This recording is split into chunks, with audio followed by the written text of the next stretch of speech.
రాజమౌళి గారి అసలు అప్పుడు ఆయన ఉన్న పద్ధతి, ఆయన ఉన్న క్యారెక్టర్ చెప్పండి. మీరు స్వయంగా చూశారు కాబట్టి అప్పుడున్న రాజమౌళి గారు, ఇప్పుడున్న రాజమౌళి గారు సేమ్. రాజమౌళి గారులో నాకు బాగా నచ్చేది ఏంటంటే అండి, టైం బాగా సేవ్ చేస్తాడు ఆయన. ఓకే. డిస్కషన్ కానివ్వండి, ఏదైనా కానివ్వండి, అంటే ఎక్కువ ఎక్స్ప్లెయిన్ ఒకరు చేయాలని చూడటం, అది అంటే కారణం ఏంటంటే అతను అంత ప్రిపేర్ అయి ఉంటాడు. ఒక సీను, కొన్ని క్యారెక్టర్స్, ఒక సీను డిజైన్ అయిపోయిన తర్వాత అందులో కెమెరా ఎటు నుంచి ఎటు మూవ్ అవుతుంది, డైలాగ్స్ ఎలాంటివి ఉంటాయి, ఏముంటాయి, అవన్నీ నలుగురికి 4 పనులు చెప్పిన తర్వాత వాళ్ళు ఎవరైనా లేట్ చేస్తే నేను చేసుకుంటాడు. అది కొంచెం ఆయన దగ్గర చూసి నేర్చుకున్నదే. అంటే ఆయన రేంజ్లో చేయగలగటం అన్నది మన వల్ల ఇప్పుడు అయ్యే పని కాదు, కానీ బట్ అది ఆయనది చాలా బాగుంటుందండి. అది చాలా అగ్రెసివ్గా ఉంటుంది మనిషి. ఆయన ఇంకో టాపిక్ ఉండదు, ఇంకో జాస్ ఉండదు, ఇంకో ఇది ఉండదు. ఎవరైనా వెళ్ళి రాజమౌళి గారు ఇప్పుడు ఏంటి త్వరగా చెప్పు, ఇదా ఓకే, అలా ఉంటుంది. అసలు ఆయన టైం అంటే టైము అసలు ఆ రోజుల నుంచే అప్పుడే భయం వేసేది ఆయన చూస్తే. కొంచెం ఏదైనా జోకులు వేసి సరదాగా ఉంటే ఓకే, కానీ ఆయన నవ్వుతూ ఉంటారు, అది కాదు, జోకులు ఉంటాయి. కానీ వర్క్ దగ్గరికి వచ్చేసరికి మనకి ఆ సిన్సియారిటీ నేను ఇప్పటికి చూస్తుంటాను కదా, ఇంత కలిసి వర్క్ చేయలేదన్నమాట. కానీ మేకింగ్ వీడియోస్ అవి చూస్తున్నప్పుడు నాకు ఏంటి ఇంకా పాస్ట్లోనే ఉన్నామా మేము అంటే అక్కడే ఉండిపోయాడు. అంటే ఇప్పుడు నేను ఎదిగిపోయాను కదా, కొంచెం నిదానంగా ఇంత చేద్దాం అంత చేద్దాం.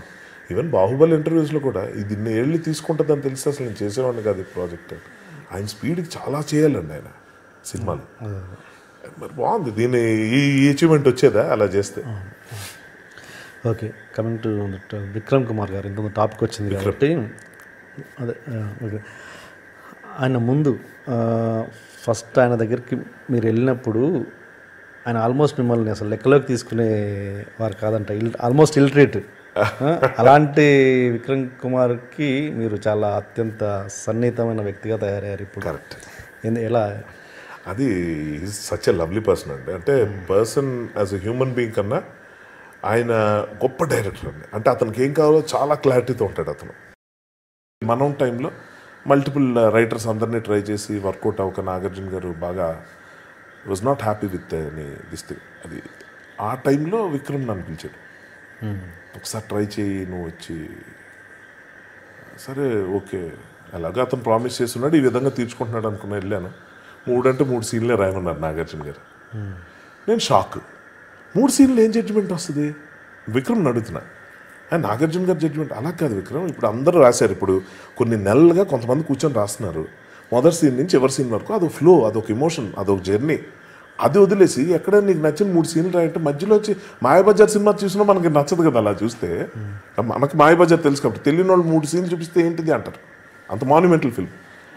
ఇదేంటి ఇలాంటి ఆఫర్ పడింది అంటే, లేదు నువ్వు రాయాలి, నీకు ఆప్షన్ లేదు, ఇది ఫైనల్ ఛాన్స్, నువ్వు ఇది రాయగలిగి నీకు నచ్చితే యువర్ ఇన్, లేకపోతే మరి నేనేం చేయలేను దీనికి అంటే కొంచెం బాధపడ్డాను. ఇది చాలా అన్యాయం విక్రమ్, ఫుడ్ పెట్టినట్టు పెట్టి చేతులు వాడకుండా తిను, అలాగేదో ఉంది ఇక్కడెక్కడో ఏదో కట్టేసినట్టు. ఎలాగేది అని ఆలోచించి ఒక డెసిషన్ తీసుకున్నా, ఛాలెంజ్ కింద తీసుకున్నా. అప్పుడు నేనేం చెప్పానంటే, బెస్ట్ సీన్స్ 3 కాదు, మామూలు సీన్స్ ఉంటాయి యావరేజ్, అంటే ఎడిటింగ్లో లేచిపోతాయి అవి, అలాంటి 3 సీన్లు రాస్తా.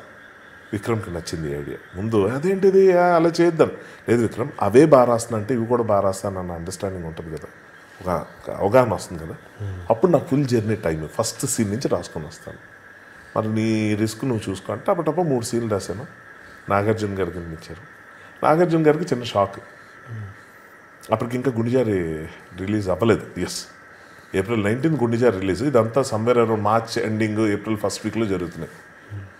నాగార్జున గారు చూసి ఇదేంటిది హర్షనా అంటే యాక్టర్ కదా, మనం ఇంత పెద్ద ఎవరో ఏవో జర్నీ చేసి వర్కౌట్ అవ్వట్లేదు కొంతమంది రైటర్స్తో, నువ్వు ఇతన్ని తీసుకొచ్చాయంటే, లేదండి ఇష్కులో కలిసి వర్క్ చేసాం, సో అతని పొటెన్షియల్ నాకు తెలుసు, మీరు ఒకసారి ట్రై చేసి చూడండి. సరే అని అంటే మరి నా మొహం ముందు డిసప్పాయింట్. నాగార్జున గారు ఎవరిని డిసప్పాయింట్ చేయరు. నేను ఇంకా యాక్టర్గా క్లోజ్గా నేను హాయ్ సార్ అది ఇదని మాట్లాడుతున్నాను, ఆయనేమో వీటితో రాయిస్తాను అంటే భయం ఉంటుంది కదా, ఏం రాస్తాడు